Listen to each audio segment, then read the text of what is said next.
So a customer by the name of David emailed us with his custom table leg design, and Pete nailed it, and I thought it was pretty cool. Props to him for his design. It's pretty sweet looking. Only thing is I really want to see what it looks like put together, and I can't because I don't have a tabletop. So before we ship these legs to David, we're going to use whatever materials we have in the shop today to very quickly throw together a coffee table so I can take some photos of it, and then we can get David his awesome new legs.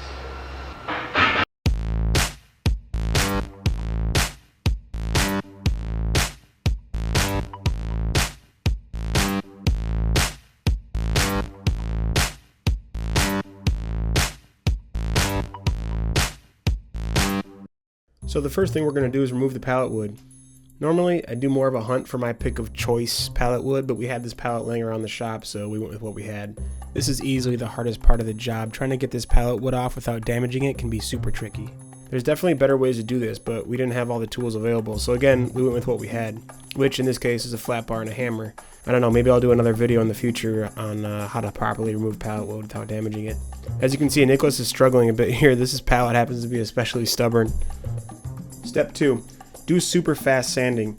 Normally I'd really try to get this to be nice and smooth and do multiple steps of different sandpaper grits, but here I'm just using some 120 grit sandpaper I found at the shop. Anywhere from 60 to 120 grit will be fine. I'm really just trying to clean it up. You can see how it's just a quick, careless once over. The main thing I like to focus on here is rounding these edges. This is what gives it that aged, worn look, and I just really like the way it feels. It's hard to do too much here, so really go nuts on these. Step 3. Alright, it's time for some stain.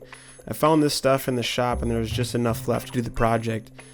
I might normally wipe stain on with a rag and rub it really nice, but here I'm going to use a brush to get in all the pits of the beat up pallet wood and just slap it on fast. Just going to quickly add some color and help seal it up a bit. You really should let stain dry for 24 hours, but today I'm going to let it dry for 45 minutes. Okay, so now that it's dry, I'm going to go back and actually accentuate these edges by sanding them again. Ultimately, I think it helps age it a bit more, but at the same time, it also just frames up each board compositionally and makes the whole thing look more finished. It's fun to put your own spin on this right here and just do as little or as much as you want. Clean it up a bit. Ooh, yeah, so nice. Step 5, attach the wood. So promise me you're never actually going to do this. I found some scrap blocks of wood and cut them into short lengths, and I'm just going to screw these together. What you really want to do is get some clamps, get some wood glue, really figure out a way to make this thing structurally sound if you're going to have a coffee table that you want to use as a daily driver. But we're on a wild time crunch here, so this is what's going to happen. Step 6, polyurethane.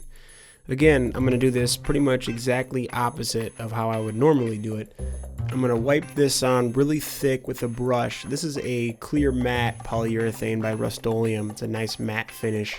Typically you want to go really thin with your finish and sand in between coats, but not today.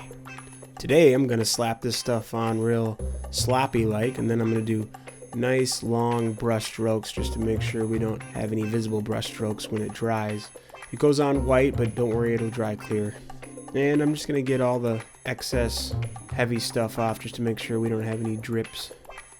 And that's it. I'll let this sit and dry and go ahead and put the legs on. And voila.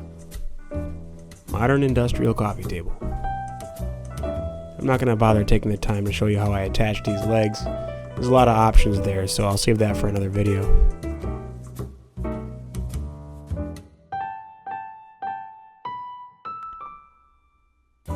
Point is, pallet wood is interesting stuff. You can make a unique piece for free or near free. Now I wouldn't go jumping up and down on this thing, but it gets the job done.